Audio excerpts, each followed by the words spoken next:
Submersible call বসানোর জন্য pipe boring করার সময় হঠাৎই গ্যাস বেরোতে শুরু করে।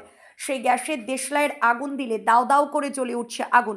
ঘটনাটি কাল্লার সমুদ্রগড়ের দক্ষিণ বাটি গ্রামের। এই ঘটনার জেরে ব্যাপক আতঙ্ক ছড়ায় গ্রাম জুড়ে। ঘটনাস্থলে নাদনঘাট থানার পুলিশ হাজির হয়। খবর দেওয়ায় দমকল বাহিনীদের 2টি দমকলের ইঞ্জিন ঘটনাস্থলে আসে। কোনো দুর্ঘটনা না ঘটে তার জন্য গোটা এলাকাকে ঘিরে রাখা হয়েছে।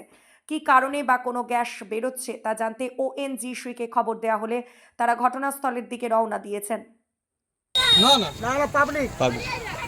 কারা করে? এটা তো সরকারিভাবে হচ্ছিল। সরকারিভাবে হচ্ছে, পাবলিক কাজ আপনাদেরকে কে মানে এইটার কন্ট্রাক্টটা দিয়েছে? কৌশিক অধিকারী। আপনাদের কত ফুট করার কথা ছিল? 280 ফুট করার কথা ছিল, কিন্তু 270 ফুটের পরে ঘটনাটা ঘটেছে। 280 করার কথা ছিল। 280 এখানে আমাদের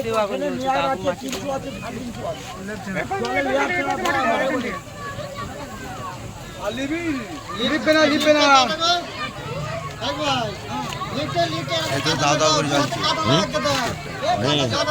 এখন জ্বলছে।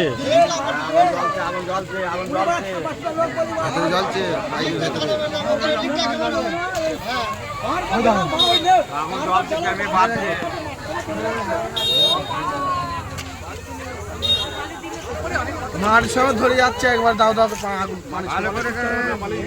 এখানে মারা লাগা যাবে। জ্বলছে তো গ্যাসের উনুনের মধ্যে জ্বলছে একবারে।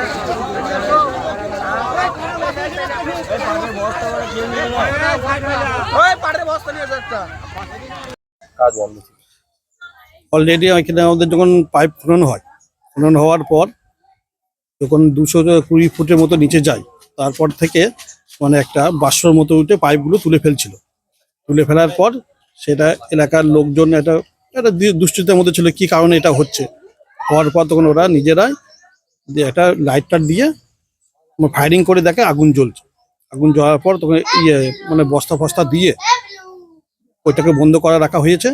তারপরে ONGC লোক এসে মাটি সংগ্রহ করে ল্যাবে পাঠাবে, পরীক্ষা করা হবে কি বিষয়।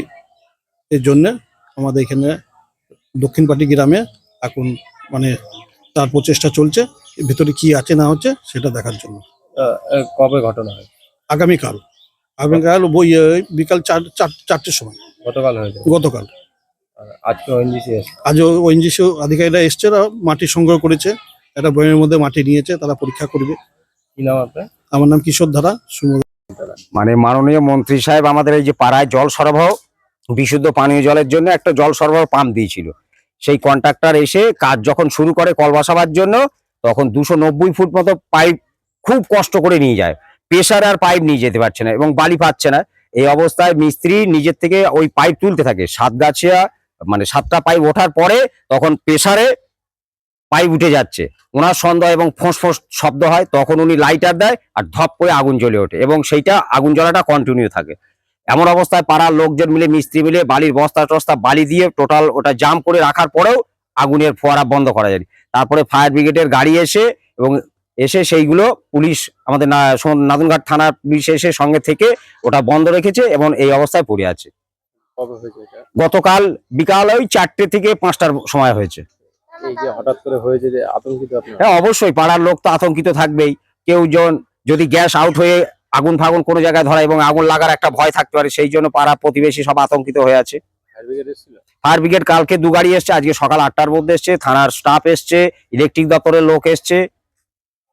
কি জন্য হয়েছে এখনো কি বোঝা গেছে? না, সেটা আমরা এখন বলতে পারছি না। যারা ঊর্ধ্বতন মানে আধিকারিকরা এসে জাজ করার পরেই বলা যাবে যে কি আছে। তবে আনুমানিক একটা গ্যাসের কোনো সন্ধান এখানে আছে। কিসের জন্য করা হয়েছিল? এটা জল সরবরাহ করার জন্য কল বসানো হচ্ছিল, বিশুদ্ধ পানীয় জল। না, এর আগে আমাদের হয়েছে, আমাদের এই চাঁদের বিলে যখন শ্যালো মেশিন বসানো হয় তখনও এইভাবে গ্যাসের সন্ধানের একটা পাওয়া গিয়েছিল। আমার নাম কুদ্দুস আলী শেখ। কি জানতে পারলেন? 4টের সময় বলাকা করছে মিস্ত্রি, পাইপ বসাতে গিয়ে দেখা যাচ্ছে ওদের একটু সন্দেহ হয়েছে যে দেশলাই মারার পরে উপর দিয়ে বাষ্প হয়ে উঠে যাচ্ছে, আগুন ধরছে। স্পষ্ট হয়। কি বসাচ্ছিল ওখানে? কল বসাচ্ছিল। ওই পাইপগুলো কল কমপ্লিট, এবার পাইপ নামাবে, ওই সময় ঘটনাটা ঘটেছে। দিয়ে, এখানে কারা এসছে এখন? এখানে কারা এসছে? পুলিশ এসেছে। এই যে হঠাৎ করে এই যে আগুন উঠছে, এটা কি আতঙ্কিত আপনারা? হ্যাঁ, তাই না? একটু ভয় হচ্ছে, ওই জন্য কালকে ফোন করার মাত্রই সিভিল পুলিশ দিয়ে দিল 3টে, সারা রাত পাহারা দিল। এর আগেও কি এখানে না। হয়েছিল এই ধরনের? এই প্রথম। এটা কি খাওয়ার জলের জন্য বসানো? খাওয়ার জল, হ্যাঁ। নাম আপনার? হাসমুখ শেখ।